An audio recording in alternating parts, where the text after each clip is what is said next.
It was a regular Thursday afternoon when Elvis Presley walked into Charlie's Records on Beale Street wearing his plainest clothes and no sunglasses. What he saw in the display window stopped him cold, his own signature, being sold for more money than most Memphis families earned in a month. The store clerk had no idea who was about to walk through that door. Memphis in the summer of 1965 was hot and humid. Elvis had been driving through his old neighborhood, feeling nostalgic. He was dressed in a simple white t-shirt, blue jeans, and a baseball cap pulled low. No jewelry, no flashy clothes, nothing that would make anyone look twice. Something made him pull over that day at Charlie's Records. Maybe it was the vintage guitar in the window, or maybe the memories of hours spent in places like this as a kid, flipping through records he couldn't afford. As Elvis walked closer to the storefront, he saw it. There, in a locked glass display case right in the center of the window, was an album with his face on it. But it wasn't the album itself that caught his attention. It was the signature scrawled across the cover in black ink. His signature, and beneath it, a small white card with a price that made him stop in his tracks. $500. $500 in 1965 was serious money. It was more than most working families in Memphis earned in a month. It was more than his own daddy had made in half a year back when Elvis was growing up. And here it was, attached to something he'd signed for free. Elvis stood there for a long moment, staring at that album through the glass. He remembered signing it, though he couldn't recall the exact day or place. There had been so many signatures over the years, so many faces that blurred together. But something about seeing his own handwriting on display like that, being sold like a commodity, made him feel strange. Not angry, exactly, just curious. The bell chimed as Elvis stepped inside. The shop was cluttered with records stacked in crates and posters everywhere. Behind the counter sat a young man with long sideburns and a cigarette dangling from his lips. He glanced up briefly, nodded, and went back to his magazine. Elvis wandered the aisles, running his fingers along record spines, then gravitated back toward that locked case. "See something you like?" the clerk called out from behind the counter. Elvis pointed at the display case. "That Elvis album, the signed one. Where'd you get it?" The clerk stood and walked over, keys jangling. He looked proud. "That's the crown jewel of this store," he said, unlocking the case. "Genuine Elvis Presley signature, authenticated. Got it from an estate sale 3 months ago. Soon as I saw this, I knew it was special." Elvis reached out, but the clerk pulled back slightly. "Careful, this baby's worth more than most cars on this street." $500, Elvis said. $550, actually. Raised it last week. Got a guy from New York offering $600 sight unseen. The clerk admired it, like art. Signed in 1957, right after Elvis's first Ed Sullivan show. This is pure history. Elvis took the album, studying his own signature. The ink had faded slightly, but it was unmistakably his. "You an Elvis fan?" the clerk asked. "You could say that," Elvis replied, not looking up from the album. "Yeah, me too. Well, I mean, not like crazy or nothing, but I respect what the cat did for music, you know? Changed everything. Though I gotta say, his new stuff ain't quite the same as the old days. Those early Sun records, man, that was the real deal. Before Hollywood got hold of him." Elvis nodded slowly, still examining the album. "You ever wonder what kind of person Elvis signed this for? Why they wanted his autograph?" The clerk shrugged. "Who knows? Could have been anybody. Elvis signed thousands of these things. Probably didn't mean nothing special to him. Just part of the job, right? Sign, smile, move on to the next person." "Maybe," Elvis said quietly. "Or maybe each one meant something." The clerk laughed. "You're a romantic, huh?" "Nah, man. When you're signing hundreds of autographs a day, they all blur together." Trust me, Elvis Presley wasn't sitting there thinking about the deep meaning of each signature. Elvis handed the album back. "How much would you take for it?" The clerk's eyes narrowed slightly as he looked Elvis up and down, taking in the plain clothes, the working man appearance. "Like I said, $550. But honestly, buddy, no offense, but I don't think this is really in your price range. I got serious collectors interested in this piece." "What if I really wanted it?" Elvis pressed. "Then you'd need to come back with $550 cash." The clerk put the album back in the case and locked it. "Plus, I'd need to verify you're not just some punk who's going to turn around and damage it. This is a serious collector's item we're talking about here." Elvis smiled, but there was something sad about it. "What if I told you I could get it for free?" The clerk laughed outright. "Yeah, and I'm Colonel Tom Parker. Look, man, I get it. Elvis stuff is expensive. But that's because it's valuable. Supply and demand, you know? Not everybody can afford the good stuff." "I'm serious," Elvis said. "I wouldn't have to pay a dime for that album. Never have, never will." The clerk's expression shifted from amused to irritated. "All right, buddy. I don't know what you're trying to pull here, but if you're not buying anything, I got work to do." Elvis reached into his back pocket and pulled out his wallet. The clerk watched with crossed arms, clearly expecting him to either prove he had the money or embarrass himself trying. Instead, Elvis pulled out his driver's license and placed it on the counter, right next to where the clerk was standing. "Take a look," Elvis said quietly. The clerk glanced at the license, then did a double take. His eyes went wide. He looked at the ID, then at Elvis, then back. The cigarette fell from his lips. "No way," he whispered. You're him." Elvis smiled gently. "Oh my God, I just told Elvis Presley he couldn't afford." His face went red. "I'm so sorry, Mr. Presley."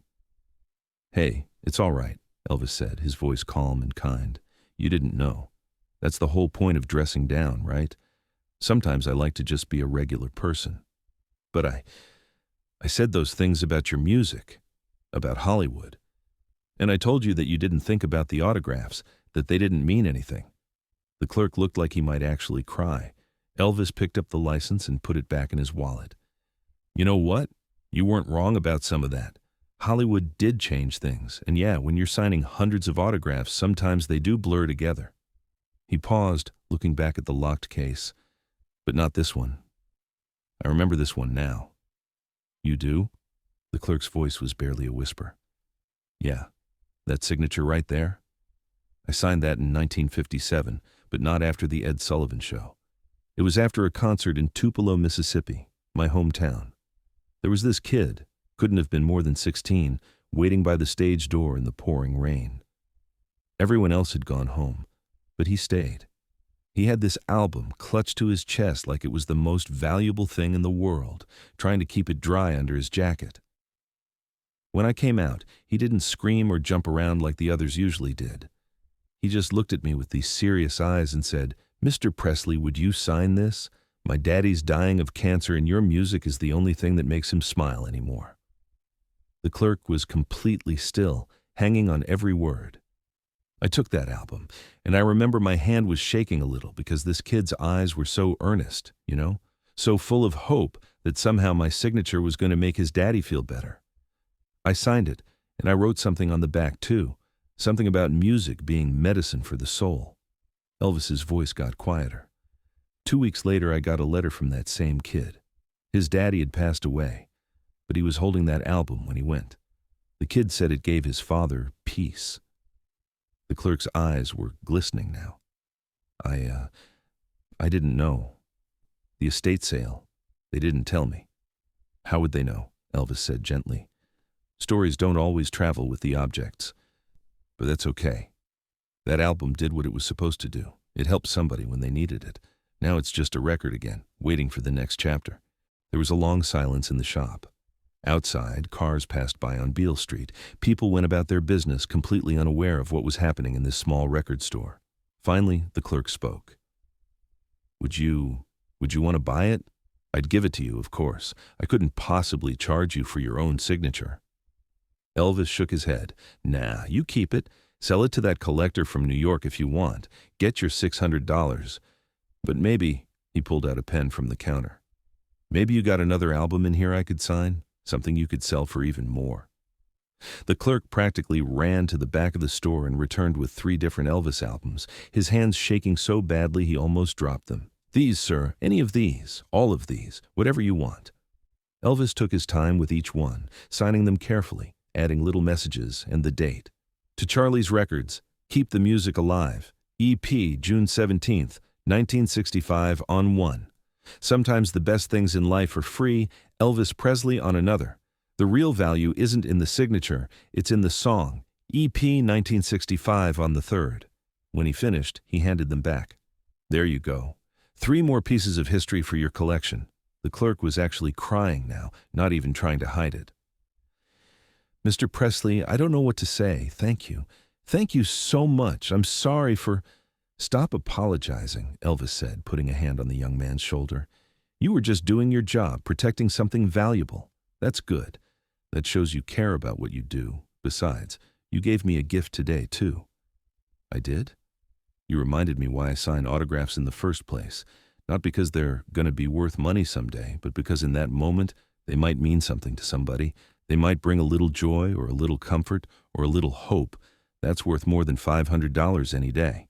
Elvis started toward the door, then paused and turned back. "And hey, for what it's worth, you weren't completely wrong about Hollywood. Sometimes I do miss those early days, but that doesn't mean the journey wasn't worth taking." The clerk stood behind the counter, holding those 3 albums like they were made of glass, tears still streaming down his face. "Mr. Presley, can I ask you one more thing?"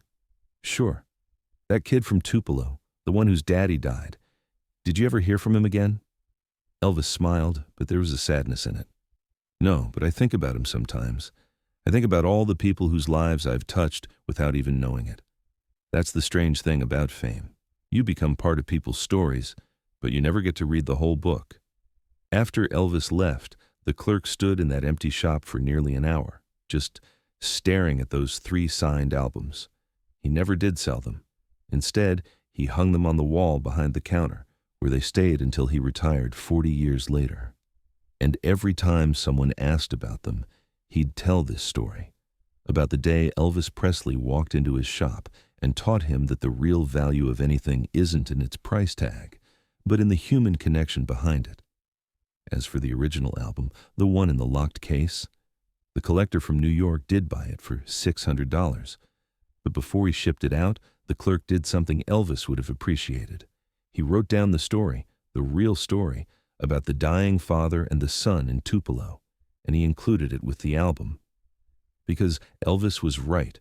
Stories should travel with the objects. They're what give them meaning. To this day, Charlie's record still exists on Beale Street, now run by the original clerk's daughter. And if you ask her about the 3 Elvis albums hanging on the wall behind the counter, protected by glass and carefully preserved, she'll tell you this story. Not about the one worth $600, but about the 3 that are priceless, because they came with a lesson about humility, generosity, and the true value of fame. Elvis Presley walked out of that record store the same way he walked in, quietly, without fanfare, just another person on Beale Street. But he left behind something more valuable than any signed album, a reminder that the most important autographs we give in life aren't written in ink. They're written in how we treat people when we think nobody important is watching. If this story moved you, hit that subscribe button and give this video a thumbs up. Share it with someone who needs a reminder that kindness and humility matter more than fame or fortune.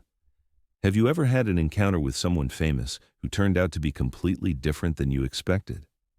Let us know in the comments below, and don't forget to ring that notification bell for more incredible true stories about the legends of music.